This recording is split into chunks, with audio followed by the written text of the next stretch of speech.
It was the 30th day of the girl's captivity. After suffering nearly 100 assaults, she had long since lost the will to resist. Just when she thought the rest of her life would be spent under the man's domination and abuse, he suddenly bent down, placed a shackle on her ankles, and then took her out of the room. It was the first time in 30 days that Rosie had been taken out of the dark, damp basement where she'd been imprisoned. The man soon brought her to the bathroom and told her to clean herself up. Because Rosie had seemingly surrendered completely, Doug granted almost every request she made except one. She could never leave. Time passed quickly, and 3 months later, Doug came to Rosie looking miserable. He told her that his grandmother had passed away and that everything he owned had been left to him by her. Hearing that, Rosie knew this was her chance. She gently comforted him, telling him not to be sad, and that if he was feeling down, she could come upstairs and keep him company. Touched by Rosie's tenderness, Doug was blinded by what he thought was love. He brought her into the living room, wanting to open up to her like a boyfriend would to his girlfriend. But even then, the shackle around her ankles remained. Doug couldn't bring himself to remove it.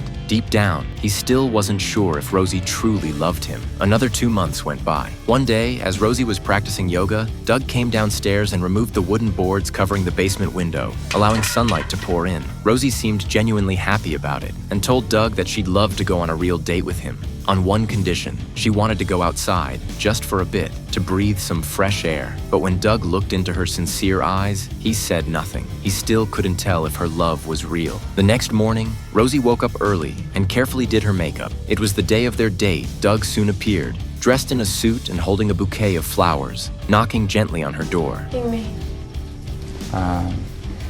the dining room? Rosie hadn't expected that the restaurant Doug spoke of would simply be their dining table at home. Still, she didn't get upset. She knew that escaping wouldn't be easy. She kept up her act, gazing at Doug with eyes full of devotion, trying to convince him she had completely surrendered to him. Doug, of course, didn't notice her hidden intentions. After dinner, Doug planned to grant Rosie's wish and let her step outside for some fresh air, unaware that this one act of kindness would soon cost him dearly.